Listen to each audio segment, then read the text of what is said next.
이거에 따라서 또 이제 통증의 차이가 크게 있거든요. 충분히 이제 하실 수 있는 질문인데요. 낭종이라고 하면은 사랑니 발치보다 통증이 심하지 않을까 이런 걱정을 하시는 거는 어느 정도 당연한 질문이시긴 하죠. 다만 수술하는 방법에 따라서 통증을 최대한 많이 줄일 수 있는 방법들이 여러 가지가 있거든요. 어떤 방법들이 있는지 오늘 한번 자세하게 설명드려 보도록 하겠습니다.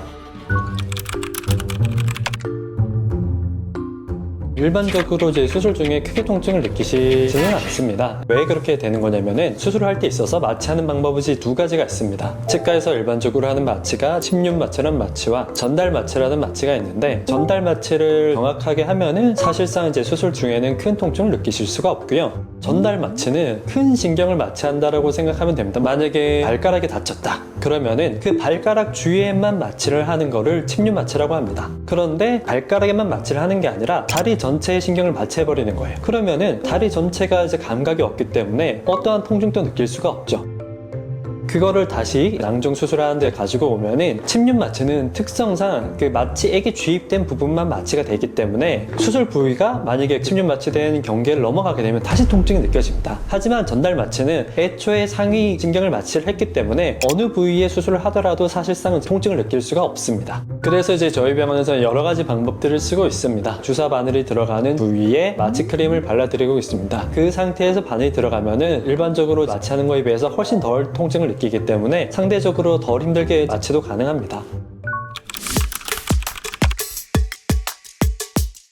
일단은 이제 낭종이 되었든 사랑니가 발치가 되었든 절개의 범위는 크게 다르지 않는 경우가 많습니다. 적어도 저희 병원에서는요. 그래서 낭종이 뼈에 둘러싸여 있기 때문에 그 위에 있는 뼈를 갈아서 수술을 하게 될 수밖에 없습니다. 다만 이 부분에 있어서 낭종을 싸고 있는 뼈를 다 갈아버릴 것인가, 아니면은 일부분의 이제 뼈를 갈아서 그 공간을 통해서만 수술을 할 것인가, 이거에 따라서 또 이제 통증의 차이가 크게 있거든요. 쉬운 예시를 들어보겠습니다. 만약에 이제 손등이 5cm가 베었어요. 다른 경우에는 1cm가 베었어요. 단순하게 생각해봐도 5cm나 베이면은 몇 날 며칠 아플 수밖에 없고 피도 많이 나고 그리고 흉터도 남을 수밖에 없고, 그런데 1cm가 이제 베었다 그러면은 빠른 시일 내에 회복이 되기 때문에 그런 개념으로 이해를 하시면은 좀 더 이해하기 쉽지 않을까 싶습니다. 근데 저희 병원 같은 경우에는 정말 작은 구멍만 내서 그 부위를 통해 가지고 수술을 하고 있기 때문에 상대적으로 불편감을 덜 느낄 수밖에 없습니다. 그렇게 크게 절개를 안 하고 골 삭제를 많이 안 해도 낭종을 제거할 수 있으면은 그거야말로 더 베스트인 거죠. 그래서 저희 같은 경우에는 이제 그렇게 진행을 하고 있습니다.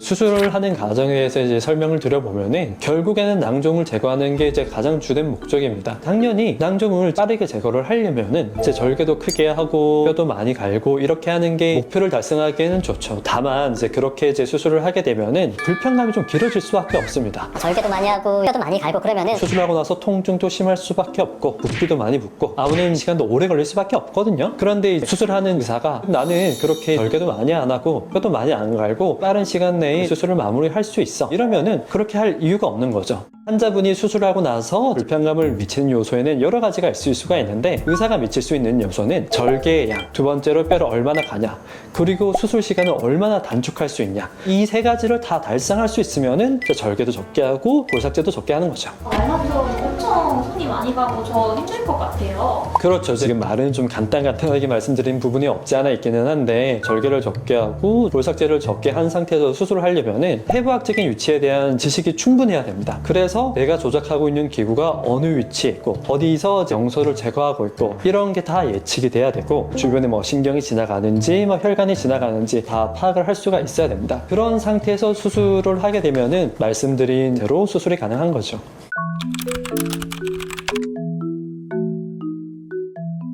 낭종 크기에 따라서 전날에 비해서 불편감의 차이가 있을 수가 있긴 하지만 그래도 대부분 이제 생활이 가능하시죠. 뭐 업무 보는 것도 가능하시고 식사하는 것도 무리가 없는 경우가 대부분이고요.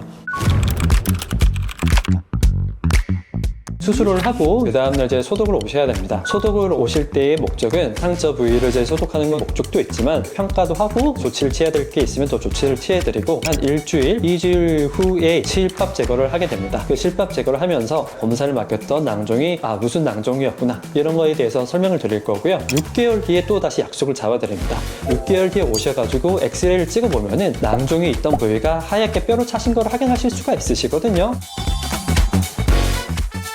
환자분 입장에서도 그런 걸 확인해 주시는 게 만족도도 더 높을 거라고 예상을 해서 그렇게 진행해 드리고 있습니다.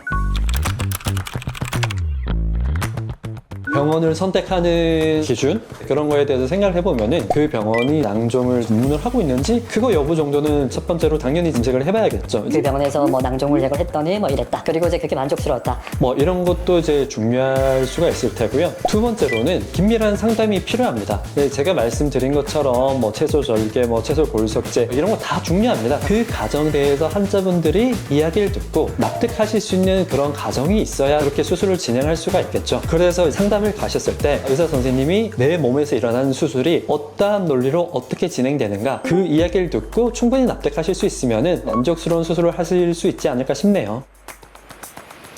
낭종 수술이라는 게 이야기 듣기에는 공포감이 키워질 수밖에 없는데요. 수술을 잘 진행을 하면은 그 걱정들을 다 해소가 되거든요. 그러한 방법들을 저희 병원에서는 여러 가지로 연구를 하고 그 방법을 통해서 수술을 하고 있기 때문에 너무 걱정하시지 마시고 내원을 해주시면은 충분히 만족스러운 결과를 얻으실 수 있을 겁니다.